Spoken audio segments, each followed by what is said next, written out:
சொல்ல மறந்த வரிகளையெல்லாம் சொல்லாமல் சொல்லிவிட்டு போகும் ஒரு சின்ன முயற்சிதான் யதார்த்தத்துடன் கூடிய இந்த ஒரு கவிதை தொகுப்பு. இவன் கா. செந்தில்குமார். அப்பாவின் சட்டைப்பை. தன் பிள்ளையின் தலையை மெல்ல தடவிவிட்டே சத்தமில்லாமல் நகர்ந்தார் அப்பா அங்கிருந்து. ஏதோ வெளியூர் பயணம் போல. பின் பஸ்ஸுக்காக காத்திருந்தவர் 4-5 பேருந்துகளை தெரிந்தே தவறவிட்டார். அந்த சாதாரண கட்டண பேருந்திற்காக.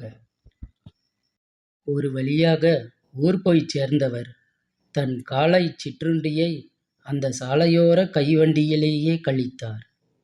போதாதற்கு பீந்து போன அந்த பழைய செருப்போடு கொஞ்சம் மல்லு கட்டியவர் பின் ஒரு வழியாய் அதை தன் வழிக்கும் கொண்டு வந்தார். இந்த இயற்கையின் அழைப்பு ஒரு பக்கம். கட்டணமில்லா கழிப்பறையை தேடிப் பிடித்து தன் தேவையை தாமதமாகத்தான் பூர்த்தியும் செய்தார் அப்பா. இப்படி பார்த்து பார்த்து செலவு செய்த அப்பா ஒரு வழியாக தன் அலுவல் வேலையை முடித்து கொண்டு அங்கிருந்து புலம்பெயர்ந்தார். வழியில் கண்ட புத்தக கடையை பார்த்தவர் தன்னையே வலுக்கட்டாயப்படுத்தி கொண்டு உள்ளே புகுந்தார். தன் சட்டை பையை தடவிக்கொண்டே.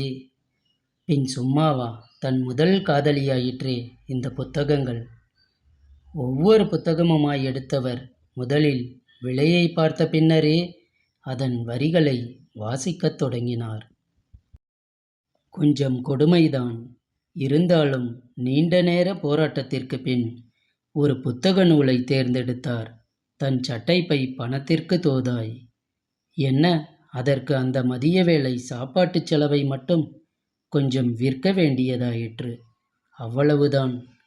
பசி நேரத்தில் அங்கே வந்த அந்த உணவின் வாசனையை மட்டுமே கொஞ்சம் பொட்டலமாய் கட்டிக்கொண்டு அங்கிருந்து புறப்பட்டார்.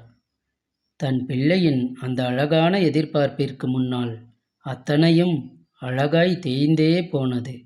அவரின் தேவைகளும் ஆசைகளும் அங்கே. எப்படியோ தன் பிள்ளைக்கு பிடித்ததை மட்டும் தேடிப்பிடித்து வாங்கியவர் பின் வீடு திரும்பினார்.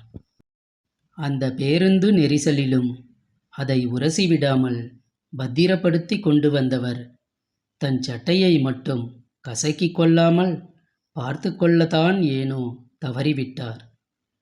அப்பாவின் அழுக்கு படிந்த அந்த சட்டை பையுக்கு பின்னால் ஒளிந்திருக்கும் அந்த ஆழமான அன்பு மட்டும் யாருக்கும் தெரியாமலேயே போய்விடுகிறது கடைசி வரை.